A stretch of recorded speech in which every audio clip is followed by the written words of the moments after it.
Hi guys! Welcome to my vlog. Today, ang share ko naman po sa inyo since parami nagtatanong sa akin kung paano daw po nagsimula lahat itong RTL business natin. Ako po ay isang OFW before na nangarap magtayo ng business at ito po yung bakanting lote na pagtatayuan natin nung housing ng mga manok. At sa tulong ng mga tao na yan, naitayo po natin yung kulungan nila. Ito na nga po yun.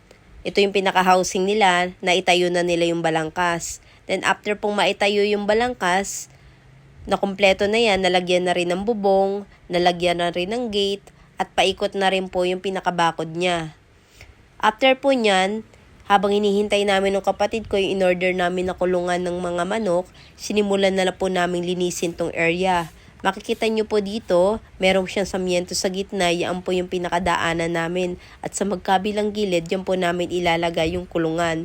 Kalahati lang muna nilagay naming samyento, madali namang i-extend kapag nag-extend na kami ng manok. Kasi 192 lang po yung in-order namin first batch, since na bago lang kami mag-aalaga, hindi pa namin gamay ang ganong pag-aalaga ng manok. Kaya yun, konti lang muna inalagaan namin. At pag naging sanay na kami, tsaka na lang kami magdadagdag ng another batch. At dito po sa gilid, nagtayo kami ng kubo ng kambing. Makikita nyo po dyan sa kulungan, paikot po siya ng steel matting para maiwasan makapasok mga kambing. At ang kasya po dyan ay 384 heads. At ito na nga po, dumating na yung kulungan na i-assemble na. And then after naman po niyan, dumating naman po kinagabihan yung in-order naming mga manok. Ayan na nga po. Yan pong mga manok na yan ay talaga namang mano-mano talaga namin dinala doon sa kulungan. Si kuya ang taga-abot sa amin ng mga manok. Magkabila ang kamay, bitbit namin. Hindi katulad kasi nung iba, yung mga kulungan nila, or yung pinakalagayan ng mga manok nakalagay sa isang cage. Pero ito, nakalagay siya sa tora-tora, inaabot sa amin yung mga manok. Magkabila ang kamay, tiga-apat. So, sa isang lakad mo, 8 ang dala mo. Since ito, talaga naman medyo nahihirapan din ako ng mga time na to kasi nakita niyo naman yung paa ko, meron pa siyang supporter. Kasi nga po ay injured yung tuhod ko dyan, hindi ako makalakad. Pero kailangan natin tumulong para matapos na rin tong pagsasalansa namin ng mga manok doon sa kulungan. At medyo talaga naman madaling araw na. Nakita nyo naman po yung mga lupa ay talagang basang-basa. Katatapos lang po ng ulan nito, maputi, kaya tingnan nyo naman nakatapak talaga kami. Kailangan talaga namin magtalungan dito para matapos na. Maririnig mo naman talaga yung katatapusan talaga ng ulan kasi yung mga ingay ng mga palaka. Ayan. So, salamat at kahit papano nakapagsimula tayo, kahit 192 heads lang muna sinimula natin. At ito nga, yung kabibideo nitong pamangking ko sa akin ay nalaglag na siya dyan sa pinitak. Ayan. Nahulog na tuloy siya dyan. So, dito naman, habang naglalakad tayo, sa kabilang side naman, tumutulong na rin yung mga kapatid ko at yung ibang pamilya ko. Nagtutulong-tulong kami lahat. Dalawa lang kasi yung nagdala nitong mga manok sa amin.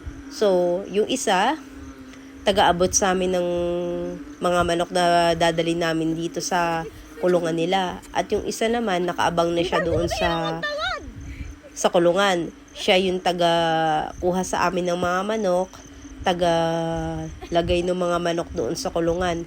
Kasi syempre, hindi na naman po pwedeng mailagay itong mga manok doon sa kulungan kasi iniingatan din nila. Baka mapilayan namin yung mga manok. Kaya itong isang kasama niya na si kuya, siya yung naglalagay sa kulungan. Ito. Nakaabang na siya dyan. Tingnan nyo naman talaga, iika-ika pa tayo dyan.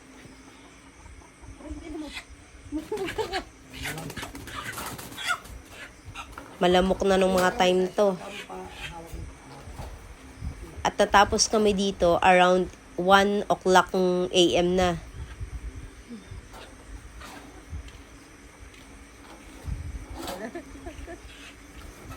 Sa awa naman ng Diyos ay matatapos na rin kami dito. At hayan, nakita nyo naman talaga yung mga manok. Yan, mga tahimik, naninibago. Pwede may stress. Salamat, Maho. Makikita. Yung mga manok na yan, Ayaw since magpakita. na bagong dating sila, ganyan ang mga itsura niya. Mga stress yung mga ganyan, pagka ganyan. So pagdating nila dito sa area natin, since galing sila from other location, then minob sila sa iba pang location, stress yung mga ganyan. Kaya pagdating dito, lagyan na natin siya ng water. Supplyan agad natin siya ng tubig.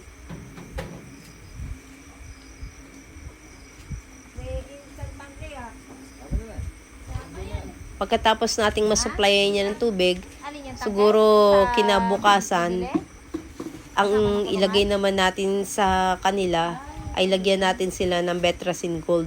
Kasi para maiwasan nila magkasakit dahil nalibago nga sila sa location nila. Ito, nung bumalik kami ng umaga, ganyan ang mga itsura nila.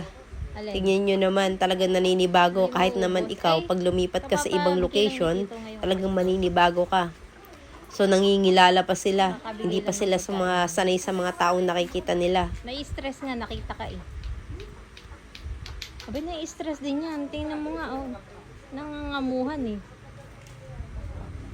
Alam nyo, hindi rin biro ang pagtatayo ng gantong business. Kaya nakakatuwa sa isang katulad nating OFW na nakapagsimula tayo ng kahit maliit na business. So talagang sa business is take a risk, hindi mo alam kung kikita ka o hindi.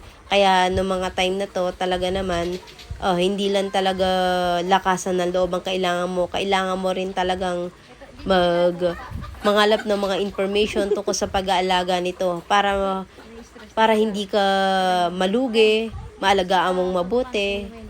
At sana itong sinimulan nating business ay magtuloy-tuloy.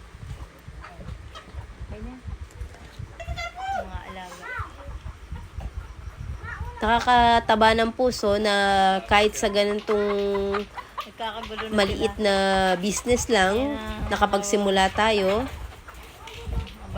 At since na ka-open lang nitong ating RTL business, syempre alam niyo naman ang pamahiin sa probinsya, kailangan meron tayong opening. So, naghanda kami ng konting salo-salo. Nagsalo-salo kami dito ng aming mga pamilya at kapitbahay. Ayan, sana mag-success po itong business namin. Maraming salamat to sa mga nanonood at sumusuporta sa video ko.